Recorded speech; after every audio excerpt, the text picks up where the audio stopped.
적극적 사고방식, 긍정적 사고방식을 늘 강조했던 미국의 노만 빈센트 필 목사님의 책에 보면 이런 이야기가 실려 있습니다. 한 청년이 목사님께 찾아와서 이렇게 상담을 요청합니다. 목사님, 제가 다니는 직장이 너무 힘들어요. 문제가 너무 많아요.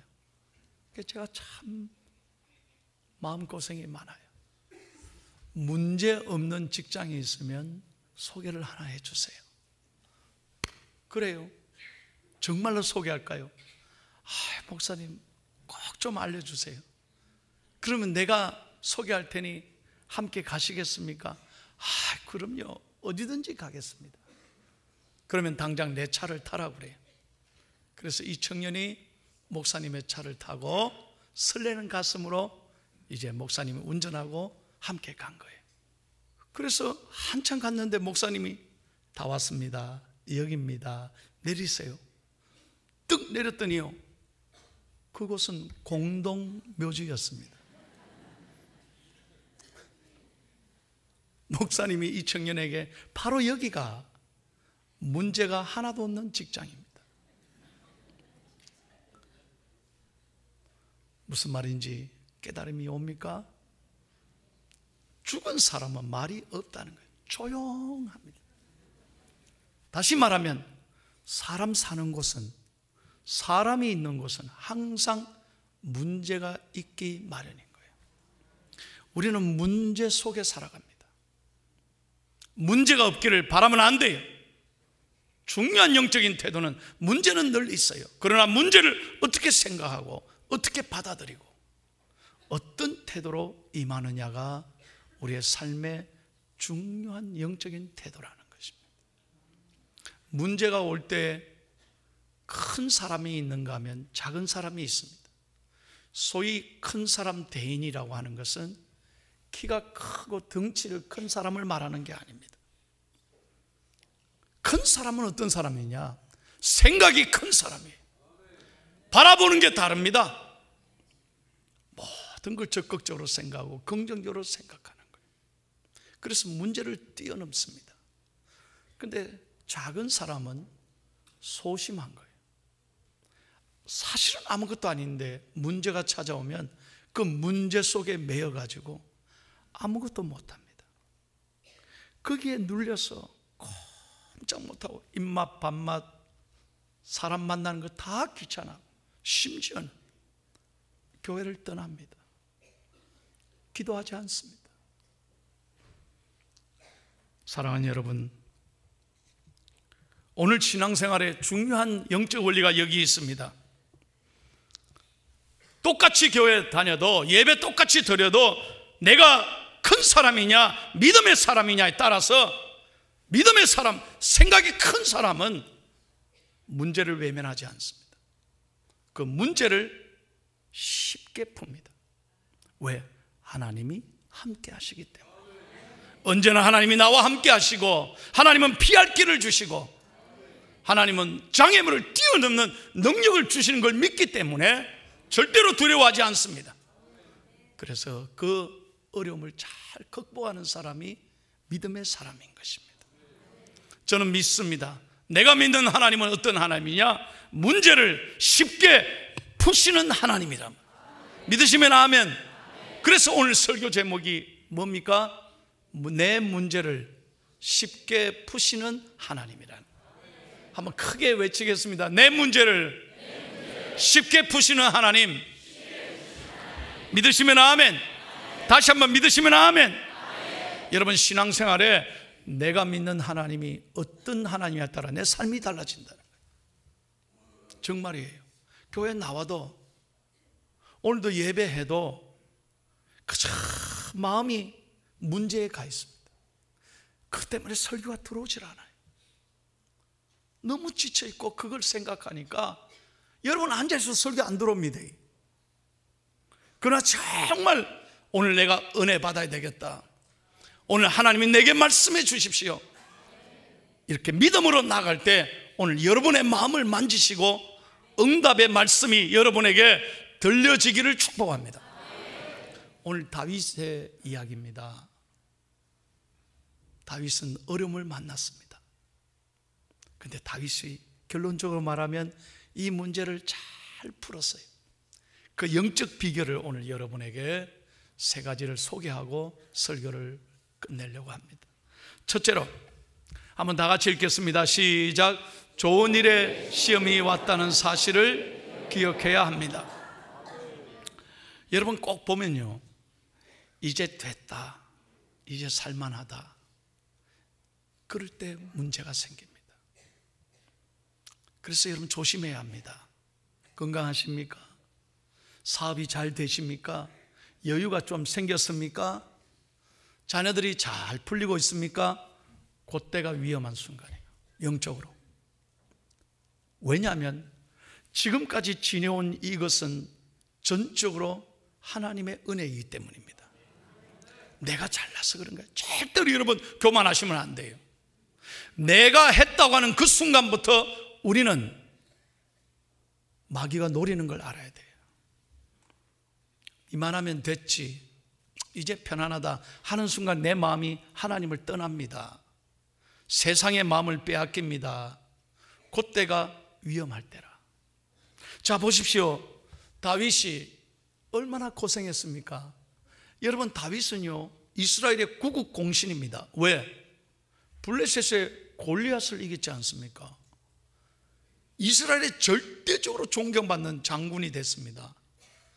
그런데 위기가 찾아왔습니다.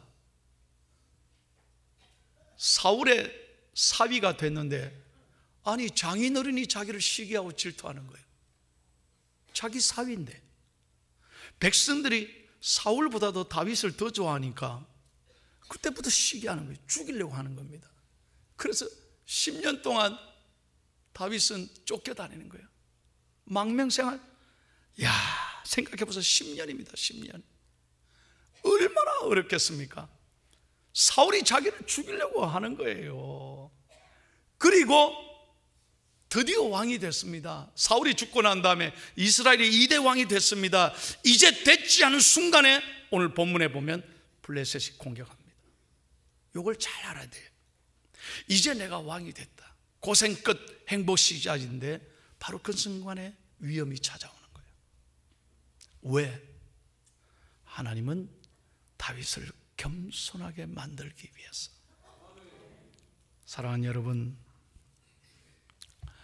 오늘 다윗의 얘기를 가만히 묵상하면서 우리가 깨달을 할 영적 교훈이 여기 있습니다. 절대로 하나님 앞에서 교만하면 안 돼요. 착각하지 마세요. 늘 하나님 앞에 겸손히 엎드려야 합니다. 하나님만 의지하셔야 됩니다. 여러분의 마음이 마치 내가 한 것처럼, 내가 이루었던 것처럼 자랑하지 마십시오. 건강이 내 것입니까? 물질이 내 것입니까? 자녀가 내 것입니까? 내 것이면 가지고 가야죠. 세상 떠날 때 가지고 갈 수 있는 게 내 것 아닙니까? 무엇을 가지고 갈 수 있습니까? 그러므로 여러분, 잘 나갈 때, 편안할 때 하나님 앞에 다 겸손히 나오시고 늘 깨어서 기도하는 저와 여러분이 되기를 바랍니다. 데살로니가 전서 5장 3절 하나님의 음성입니다. 다 같이 읽겠습니다. 시작. 그들이 평안하다 안전하다 할 그때에 임신한 여자에게 해산의 고통이 이른과 같이 멸망이 갑자기 그들에게 이르니 결코 피하지 못하리라. 평안하다 안전하다 이제 됐다 하는 그 순간이 위험한 거예요.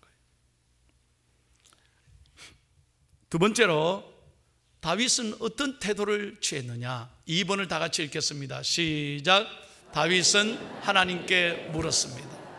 아멘. 다시 한번 믿으시면 아멘. 자, 19절 한번 보세요. 19절. 다윗이 군대가 쳐들어왔다는 소식 듣고 어떻게 했는지. 19절 시작. 다윗이 여호와께 여쭈어 이르되 내가 블레셋 사람에게로 올라가리이까. 여기까지 보세요. 다윗이 여호와께 여쭈어 이르되, 그 다음에 23절 보세요. 23절. 자, 다 같이 시작. 다윗이 여호와께 여쭈니 이르시되 올라가지 말고 그들 뒤로 돌아서. 여기까지 보세요. 두 번 공격했습니다. 블레셋이요. 1차 공격하고 2차 공격했습니다. 1차 때도 그랬고 2차 때도 그랬고, 다윗의 철저한 원칙이 뭐냐? 하나님께 여쭈었다 하는 것입니다. 하나님께 물었다는 것입니다. 자, 여러분 잘 들으세요. 전쟁하면 다윗입니다. 다윗을 따라갈 사람이 없습니다. 군사 전략에는 다윗이 최고입니다. 그런데 다윗은 이 비상 상황에 다른 군사적인 대비한 것이 아닙니다. 장비를 정렬한 게 아닙니다. 작전을 세운 게 아닙니다. 다윗은 무엇보다도 하나님 앞에 무릎 꿇고 기도했습니다. 이것이 영적 태도예요. 우리는 이렇게 말합니다. 제가 기도할 상황이 아닙니다. 마음에 여유가 없습니다. 너무 어렵습니다. 기도할 마음이 생기지 않습니다. 아닙니다. 그러니까 은혜 못 받는 거예요. 그러니까 자기 생각대로 하는 거예요. 여러분, 하나님 앞에서요, 다윗만큼 전쟁에 능한 용사가 없습니다. 그럼에도 불구하고 다윗은 자기 힘을 의지하지 않았습니다. 자기 머리, 자기 노하우, 자기 경험을 의지하지 않았고 오직 하나님 앞에 매달려 겸손하게 기도했습니다. 이것이 오늘 우리가 취해야 될 영적 태도입니다. 사랑하는 여러분, 여러분 정말 기도하시는 분입니까? 다시 한번, 여러분 정말 기도하는 사람입니까? 해야지 하면서 기도 안 해요. 안 해요. 하나님이 얼마나 기다리신지 몰라요. 하나님은요, 너희가 나에게 구해야 너에게 주시는 하나님이지 그냥 주는 게 아니에요. 하나님은 다 아십니다. 그런데 구해야, 두드려야, 찾아야 주시는 하나님이에요. 한 가지 얘기 드릴까요? 어떤 아이가 시골에 살았는데 밤새도록 억수 같은 비가 쏟아지는 거예요. 그래서 나무가 다 부러졌어. 그래서 집 앞에 길이 엉망으로 됐습니다. 그 아이가 아침에 자고 일어나서 자기 힘으로 해보려고 나무가지를 다 한번 치워보는 거예요. 될 턱이 있습니까? 힘이 없잖아요. 도저히 안 되는 거예요. 아빠가 나와서 아들에게 묻습니다. 아들아, 너 뭐하니? 아빠, 내가 이거 한번 치우려고요. 아침부터 해보는데 아빠, 도저히 안 돼요. 도저히 안 돼. 그래, 아들아, 너는 모든 네가 할 수 있는 걸 다 했단다. 고마워. 그런데 네가 한 가지 안 한 것이 있어. 아빠, 그게 뭐예요? 그거 가르쳐 주세요. 내가 그렇게 해볼게요. 네가 한 가지 안 한 것은 아빠에게 도움을 요청하지 않았다. 너 혼자 왜 하려고 하니? 아빠에게 찾아와 도와달라고 하면 아빠가 다 도와줄 텐데. 이 말씀에 은혜가 되면 아멘. 다시 제가 말씀드립니다. 제가 목회하면서요, 정말 깨닫는 건 내 힘으로 안 돼. 지금까지 목회하면서 다 깨닫는 게 그거예요. 내 노하우, 내가 지금까지 했던 경험 안 돼요. 그래서 매일 무릎을 꿇는 거예요. 하나님 도와달라고 늘 기도하는 거예요. 자식을 내 마음대로 할 수 있습니까? 여러분 건강 내 마음대로 지킬 수 있습니까? 내 인생의 앞날이 내 마음대로 됩니까? 안 됩니다. 사업이 내 마음대로 됩니까? 요거 되면요, 엉뚱한 데서 또 깨집니다. 문제가 계속 생각지도 않은 곳에 생깁니다. 무슨 말입니까?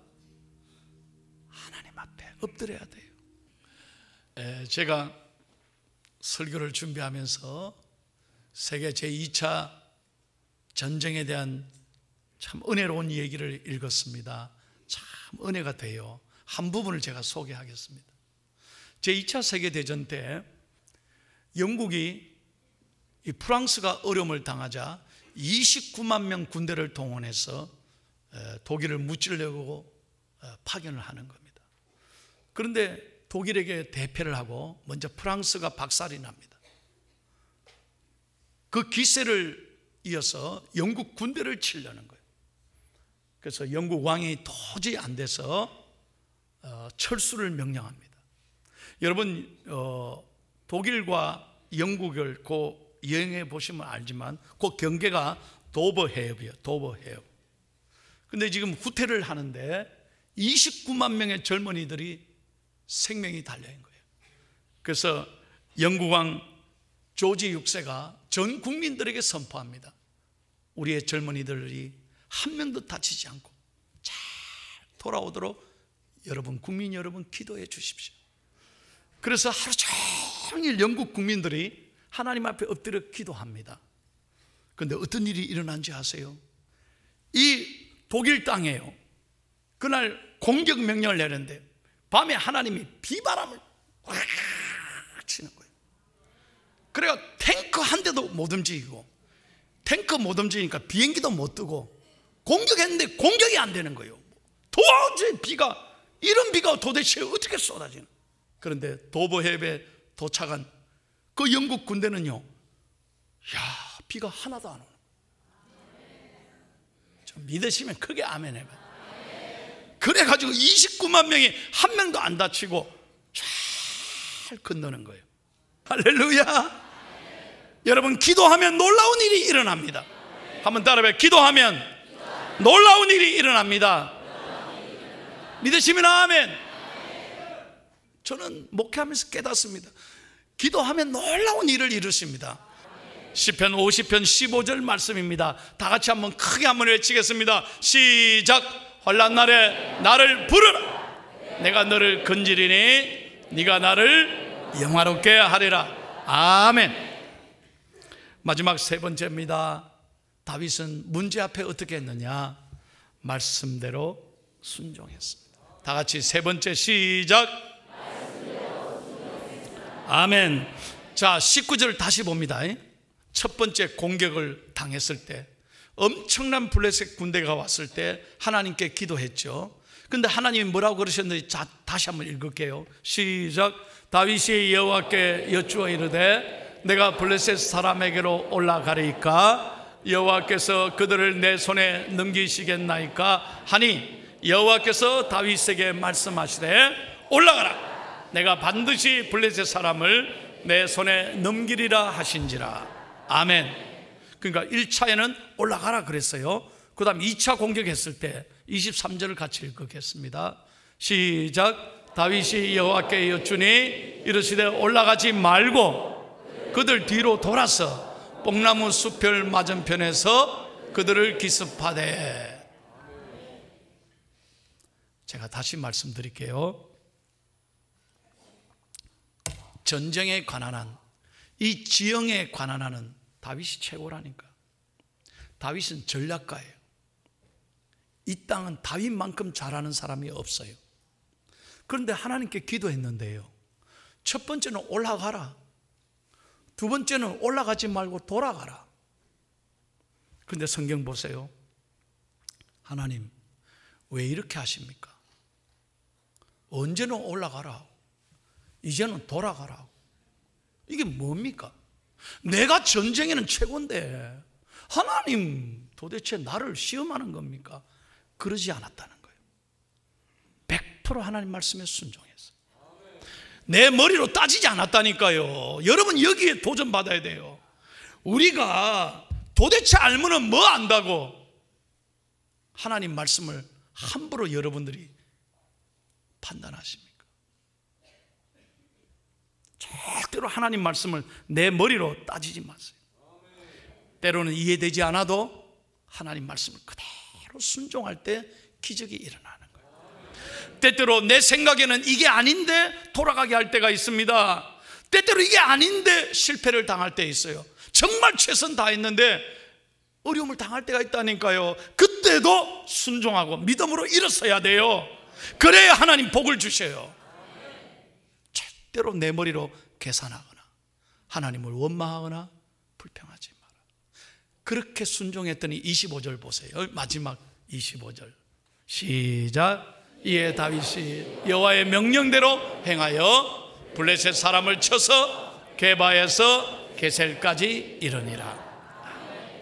하나님의 명령대로 행하여 100% 순종할 때 기적이 일어나는.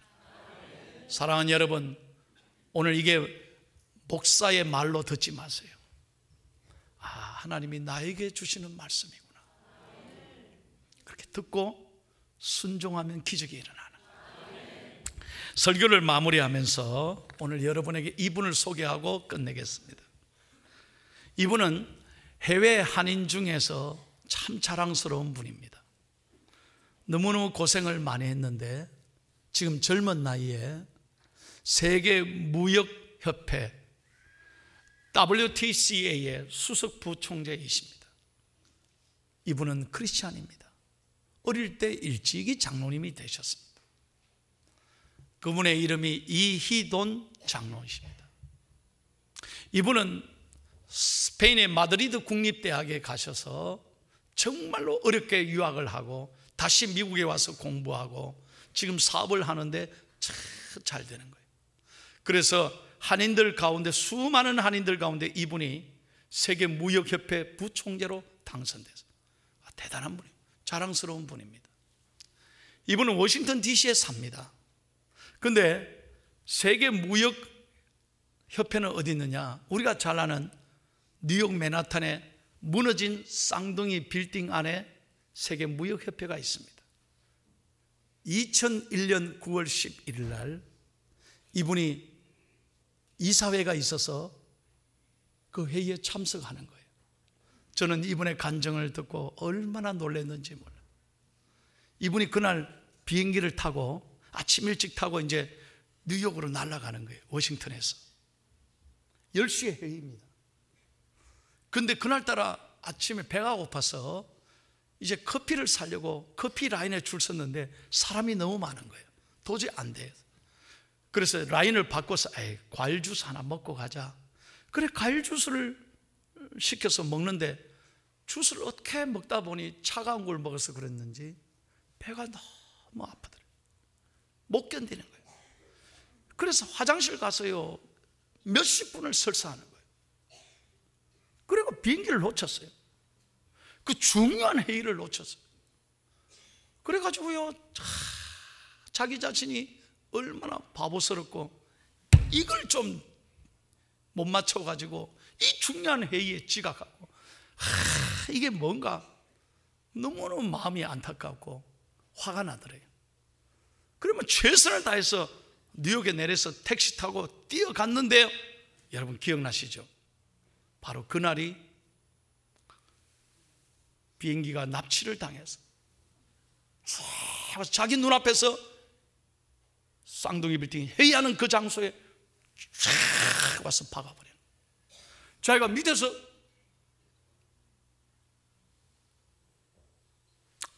설사나지 않았다면, 비행기 놓치지 않았다면 그는 죽은 거예요. 10시부터 회의니까.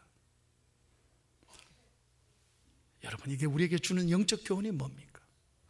때때로 정말 내 생각대로 안 되고 정말 하나님이 어려움을 당해서 실수할 때도 있고 실패할 때도 있고 가슴 아플 때도 있어요. 그러나 하나님 앞에 순종하셔야 돼요. 하나님은 모든 것을 합력하여 선을 이루시는 하나님인 줄로 믿습니다.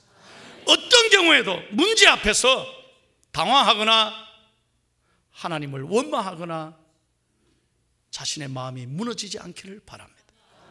하나님은 내 문제를 쉽게 푸시는 하나님, 이 하나님을 바라보고 감사하고 기도하고 순종하는 저와 여러분이 되셔서 10월에는 여러분의 삶에 놀라운 은혜가 함께하기를 축복합니다.